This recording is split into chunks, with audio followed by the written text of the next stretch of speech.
Hey everyone, and welcome to today's Explainer.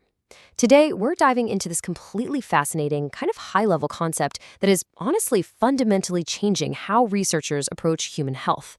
We're going to explore exactly how we can bridge two entirely distinct scientific dialects to better understand the messy reality of our well-being.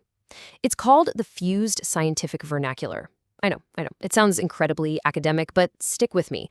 By the end of this explainer, you're going to see exactly why mastering this language is literally the key to unlocking better scientific research. Okay, let's dive right into this. Have you ever actually stopped to think about how scientists study something as chaotic as unpredictable health behaviors? Honestly, it's a monumental challenge. You've got these brilliant researchers dedicating their entire lives to solving immense health crises, but they just keep hitting this massive roadblock: the simple fact that human health is inherently unpredictable. And here's the kicker: if scientists aren't speaking the same underlying language to describe that unpredictability, well, they get stuck. They can't share solutions. So let's explore how science is actively fixing its own communication breakdown to better capture the reality of human behavior. Section 1. Wicked structural health outcomes. So that phrase, wicked structural health outcomes, it carries a lot of weight. In the research world, when we talk about a wicked problem, we mean health results that are deeply interwoven, incredibly complex, and just heavily value-laden. This basically tells us that health issues don't just exist in some tidy, isolated vacuum in a lab somewhere. No, they're tangled up in everyday structural realities. They carry the heavy weight of human values. It's this messy, complicated reality that researchers have to confront out in the field every single day. Now, what's really interesting here is how these two specific realities, divergent health statuses and unpredictable health behaviors, prove once and for all that human health just isn't simple math. I mean, think about it for a second. We see completely divergent health statuses across different populations all the time, and on an individual level, our health behaviors are incredibly unpredictable. People don't always do what the textbook says they're gonna do, right? This unpredictability is a core feature of the scientific vernacular that researchers absolutely have to describe and study. Section 2. Causation meets complexity.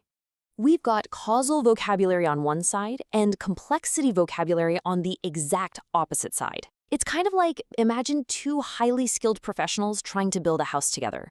One is this strict architect building in straight, causal lines, a very A causes B, logical, highly structured approach. But the other is an ecologist, viewing everything as these interconnected webs, where everything affects everything else in a massive system. They're literally speaking completely different dialects. And if they can't communicate, well, that house simply doesn't get built. Moving on to Section 3, the fused vernacular solution. So the crucial point is that scientific research really shouldn't force us to pick a side between these two worlds. The ultimate goal of this research orientation is a shared vocabulary. Modern scientific research needs to be based entirely on a synthesis, a fused vernacular of both causality and complexity.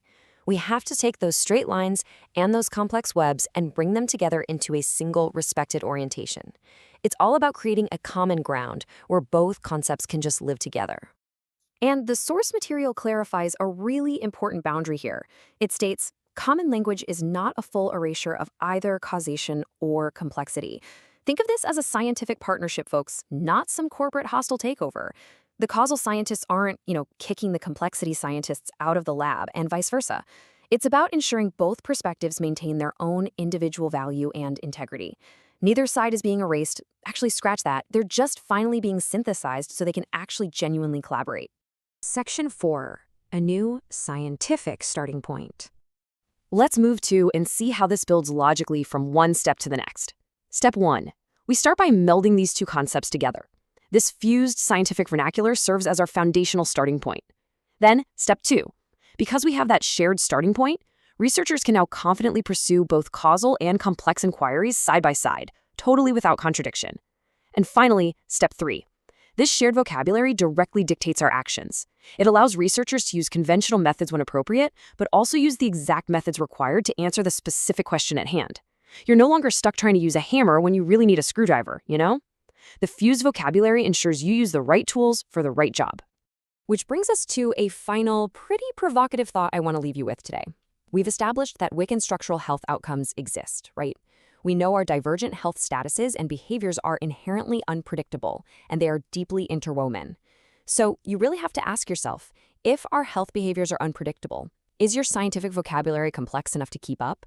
It's absolutely a vital question to consider as we continue to explore how we effectively communicate about science, health, and human behavior. Thank you so much for joining me for this explainer. Keep asking those great questions, keep analyzing the structures around you, and I will see you next time.